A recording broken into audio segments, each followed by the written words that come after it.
前回はプレイヤー側の遠距離攻撃を実装しました。今回はその続きで敵側の遠距離攻撃を作っていきます。ここが入ることでアクションゲームとして一気に戦いっぽくなります。今回は敵が距離を見て攻撃する、弾を発射する、この基本形を作るのがゴールです。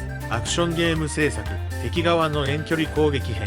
最終的には敵が一定距離に入ると遠距離攻撃をしてくる状態を作ります。今回やることは大きく3つです。敵の遠距離攻撃用スクリプト作成、弾の使い回し、攻撃タイミングの制御。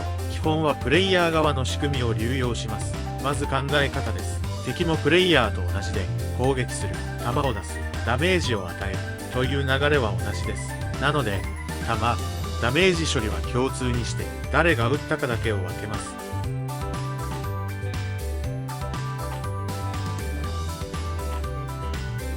戦いタイプを宣言します。戦いタイプを設定できるようにします。ハンドを設定できるようにします。攻撃処理に移行します。魔法処理に移行します。移動モーションにします。モーション待ち、クールタイム待ち。距離チェックして離れていたら探しに行きます。攻撃へ行きます。攻撃モーションにします。モーション切り替わり待ち。攻撃フラグをオフにします。魔法ためモーションにします。モーション切り替わり待ち。ためエフェクトを表示します。ため待ち。発動モーションにします。エフェクトを発動します。モーション切り替わり待ち。攻撃ゼロ処理に移行します。魔法ゼロ処理に移行します。攻撃1処理に移行します。魔法1処理に移行します。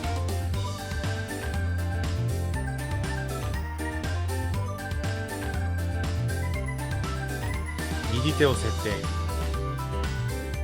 左手を設定。発見距離設定。見失う距離設定。探索移動の半径設定。攻撃できる距離設定。敵側のモーションを設定します。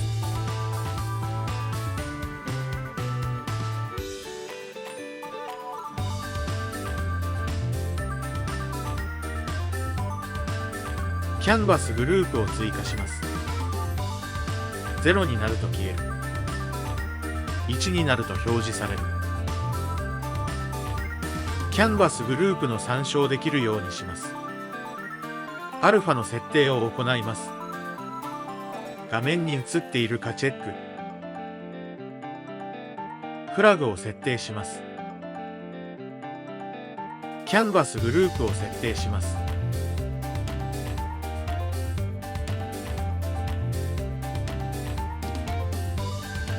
魔法用の敵を読み込みます。魔法用の敵の位置を設定します。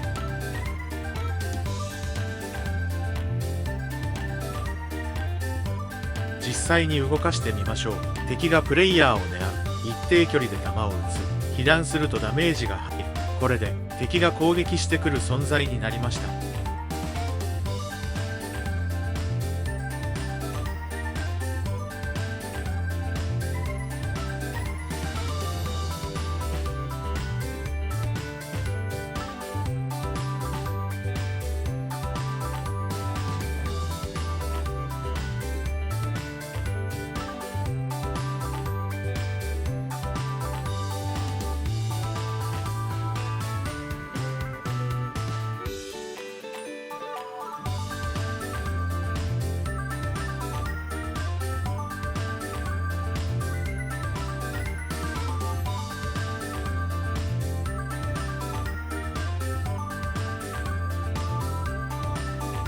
敵が攻撃した後も突っ込んでくるだけ、そんな戦闘正直つまらないですよね。次回は敵が距離を取る AI を実装します。攻撃後に交代し間合いを管理する敵に進化。この交代を入れるだけで戦闘の読み合いが一気に深くなります。